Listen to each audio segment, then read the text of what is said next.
इस वीडियो के बाद आप MySQL को यूज करके डेटाबेस से रिलेटेड वेरियस SQL क्वेरीज को एग्जीक्यूट कर पाएंगे। फर्स्ट टॉपिक में हमने पढ़ा था कि डेटाबेस से कम्युनिकेट करने के लिए हम SQL क्वेरीज को यूज करते हैं। और पिछले टॉपिक में हमने कॉलेज डेटाबेस और स्टूडेंट्स टेबल का एग्जाम्पल यूज करके ये समझा था कि अगर डेटा टेबल में स्टोर करना हो तो वो डेटा कैसे रिप्रेजेंट होता है। अब अगर हमें डेटाबेस से कम्युनिकेट करना है और उसमें अवेलेबल कंटेंट को एडिट, स्टोर या डिलीट करना है तो हमें 3 अलग अलग कैटेगरीज के लिए SQL क्वेरीज को यूज करना होगा।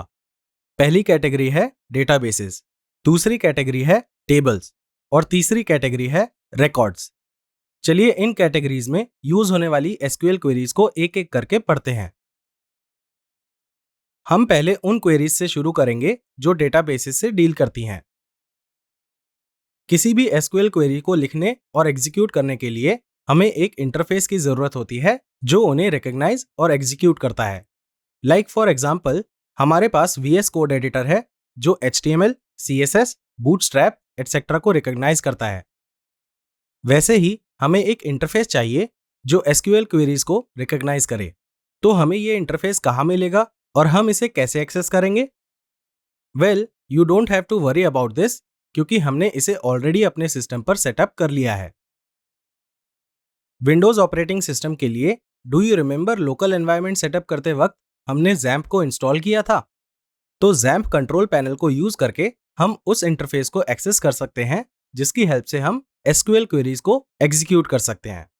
तो हम अपना XAMPP कंट्रोल पैनल ओपन करेंगे। यहाँ पर हम बहुत सारी सर्विसेज को देख सकते हैं, पर अभी के लिए हम बस अपाचे और MySQL सर्विसेज से ही कंसर्न्ड हैं। अगर आप याद करें तो अपाचे हमें कोड को लोकली एग्जीक्यूट करने में हेल्प करता है और MySQL हमें इंटरफेस पर लेकर जाता है जिसे MySQL क्लाइंट भी कहते हैं, जहां हम SQL क्वेरीज को एग्जीक्यूट करते हैं। तो इस इंटरफेस को यूज करने के लिए हम पहले स्टार्ट बटन पर क्लिक करेंगे और फिर MySQL के साइड में बने एडमिन बटन पर क्लिक करेंगे। और जो यूजर्स उबुंटू यूज कर रहे हैं, आप टर्मिनल में MySQL -u -root -p को टाइप करके MySQL क्लाइंट को स्टार्ट कर सकते हैं। आप इस कमांड को वीडियो के नीचे से कॉपी कर सकते हैं, पर मेक श्योर कि आपका अपाचे रन कर रहा हो। यह आपसे MySQL पासवर्ड मांगेगा, उसे एंटर करके यह आपको MySQL क्लाइंट पर ले जाएगा। आप नोट करिए कि जो भी SQL क्वेरीज आपको एंटर करनी है, आपको उन्हें ये टर्मिनल यूज करके ही एंटर करनी है। और विंडोज यूजर्स के लिए MySQL client basically PHP MyAdmin page है जो ऐसा दिखता है। जो लोग सोच रहे हैं कि PHP MyAdmin क्या है, ये एक GUI बेस्ड MySQL क्लाइंट है जहां पर हम MySQL सर्वर को रिक्वेस्ट भेजने के लिए सारी SQL क्वेरीज लिखते हैं। अब क्योंकि ये GUI बेस्ड होता है तो ये काफी सारी इंफॉर्मेशन को हमारी कन्वीनियंस के लिए विजुअली डिस्प्ले करता है। पहले लुक में things might look overwhelming, but you don't need to worry about all the features at this moment. Time और प्रैक्टिस के साथ आप हर एक चीज को समझ जाएंगे। तो यहाँ पर लेफ्ट साइड में हमारे पास वो डिफॉल्ट डेटाबेसेस हैं जो इस सर्वर पर प्रेजेंट हैं। और पेज के टॉप पर हम एक मेन्यू देख सकते हैं जिसमें बहुत सारे टैब्स हैं। Let's again not worry about all these tabs right now. अभी हम बस SQL टैब को डिस्कस और एक्सप्लोर करेंगे। चलिए SQL टैब पर क्लिक करते हैं और देखते हैं कि क्या होता है। SQL टैब पर क्लिक करने पर हम देख सकते हैं कि मेन्यू बार के नीचे का लेआउट चेंज हो गया है। हम बस इस टेक्स्ट बॉक्स से ही कंसर्न है क्योंकि यहाँ पर हम सारी SQL क्वेरीज को एंटर करेंगे और इस गो बटन को यूज करके उन्हें एग्जीक्यूट करेंगे। चलिए इस सर्वर में प्रेजेंट सारे डेटाबेसेस को देखने के लिए अपनी फर्स्ट SQL क्वेरी ट्राई करते हैं। इसके लिए हम शो स्पेस डेटाबेसेस क्वेरी को यूज करते हैं फॉलोड बाय अ सेमीकोलन। फिर गो पर क्लिक करिए और यहां पर हम इस सर्वर पर प्रेजेंट सारे डिफॉल्ट डेटाबेसेस को देख सकते हैं। Congratulations on running your first ever SQL query.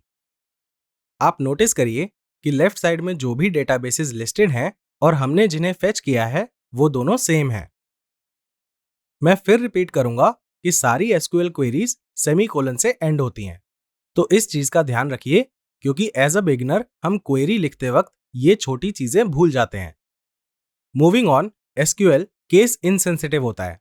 इसका मतलब है कि हम एसक्यूएल क्वेरीज को अपर केस, लोअर केस या इन दोनों के कॉम्बिनेशन को यूज करके लिख सकते हैं। चलिए मैं आपको ये एग्जाम्पल की हेल्प से समझाता हूं। तो थोड़े टाइम पहले हमने सर्वर पर प्रेजेंट सारे डेटाबेसेस को देखने के लिए शो स्पेस डेटाबेसेस कमांड को यूज किया था। अगर हम ये सेम कमांड एंटर करते हैं without worrying about the character casing, तो हम फिर भी इस कमांड को एग्जीक्यूट कर पाएंगे। देखिए, हम अभी भी डेटाबेसेस को फेच कर पा रहे हैं।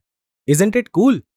ऑल्दो हम कोई भी कैरेक्टर केसिंग यूज करके एसक्यूएल क्वेरीज को लिख सकते हैं, पर मैं आपको रिकमेंड और एडवाइस करूंगा कि आप सिर्फ एक ही पैटर्न को फॉलो करिए, क्योंकि वो ज्यादा क्लीन और प्रोफेशनल दिखता है। चलिए अब देखते हैं कि MySQL में डेटाबेस को कैसे क्रिएट करते हैं। किसी न्यू क्वेरी को एंटर करने के लिए हमें दोबारा SQL टैब को क्लिक करना होगा। वेट, बिना SQL टैब को क्लिक किए मैं आपको SQL क्वेरी लिखने का नया तरीका दिखाता हूं। हम SQL क्वेरी को उस सेम स्क्रीन में एंटर कर सकते हैं जहां से हमने लास्ट क्वेरी को एग्जीक्यूट किया था, और ऐसा करने के लिए हम एडिट इनलाइन ऑप्शन को यूज करते हैं। इस ऑप्शन की हेल्प से हम बार बार SQL टैब को क्लिक करने की जगह SQL क्वेरीज को डायरेक्टली एंटर कर सकते हैं। Pretty convenient, right? आगे डेटाबेसेस को बनाने के लिए हम क्रिएट डेटाबेस कमांड को यूज करते हैं, जिसके बाद हम डेटाबेस का नाम लिखते हैं। इस केस में हमने डेटाबेस का नाम कॉलेज लिया है। अब गो पर क्लिक करते हैं। हम इस न्यूली क्रिएटेड कॉलेज डेटाबेस का नाम साइड पैनल में देख सकते हैं, जहां सर्वर पर प्रेजेंट सारे डेटाबेसेस लिस्टेड हैं।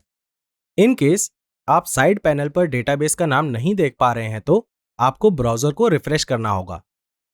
अब डेटाबेस के अंदर टेबल कैसे क्रिएट करें और ऑलरेडी एग्जिस्टिंग टेबल में हम डेटा कैसे एडिट करें, इसे हम अपकमिंग टॉपिक्स में कवर करेंगे।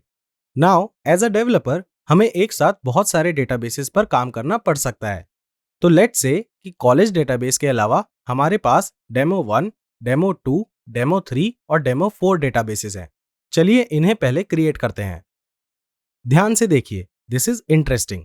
अब एडिट इनलाइन ऑप्शन सिलेक्ट करके इन्हें एक एक करके बनाने की जगह हम ये सारी एसक्यूएल क्वेरीज को अलग अलग लाइंस में एक साथ लिख सकते हैं। यहां पर हमने क्रिएट डेटाबेस डेमो 1 एंटर किया है और लास्ट में सेमीकोलन को ऐड किया है। जब भी हम किसी क्वेरी को सेमीकोलन से एंड करते हैं, उसका मतलब है कि वो क्वेरी अब क्लोज हो चुकी है और उसमें कोई और एक्सटेंशन नहीं है। अब नेक्स्ट लाइन में अगर हम डेटाबेसेस बनाने के लिए क्वेरीज को ऐसे ऐड करते हैं और गो पर क्लिक करते हैं, तो ये सारे डेटाबेसेस को एक साथ बना देता है। Isn't it cool? तो कुछ डिफॉल्ट डेटाबेसेस के अलावा हमारे पास 5 न्यू डेटाबेसेस हैं।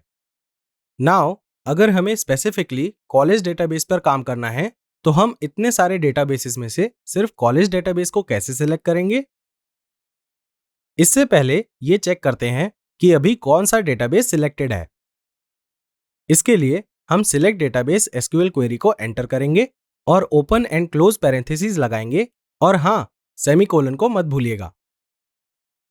ये एसक्यूएल क्वेरी शो करती है कि हम किस डेटाबेस पर काम कर रहे हैं। अगर हम इसे रन करेंगे तो हमें आउटपुट नल मिलेगा, और नल का मतलब होता है नथिंग। इसका मतलब है कि हमने किसी भी डेटाबेस को सिलेक्ट नहीं किया है।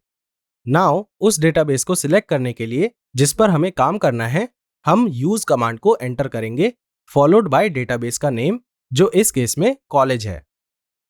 जब हम इस कमांड को रन करेंगे हमें कोई विजिबल आउटपुट नहीं दिखेगा, बट टू बी श्योर कि हमने कॉलेज डेटाबेस को ही सिलेक्ट किया है, हम दोबारा सिलेक्ट डेटाबेस एसक्यूएल क्वेरी को एंटर करेंगे। आउटपुट में हम देख सकते हैं कि अब कॉलेज डेटाबेस सिलेक्टेड है।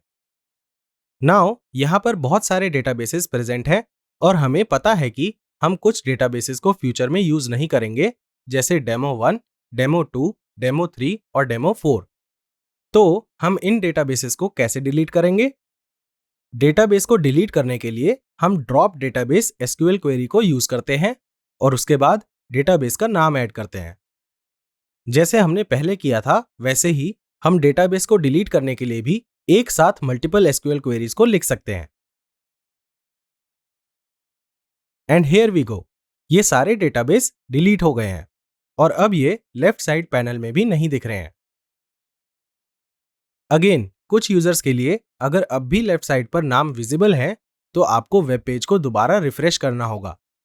नेक्स्ट टॉपिक में हम उन एसक्यूएल क्वेरीज को पढ़ेंगे जो टेबल से डील करती हैं और उसके लिए हम कॉलेज डेटाबेस को यूज करेंगे। So stay tuned, but up next is a quiz. All the best.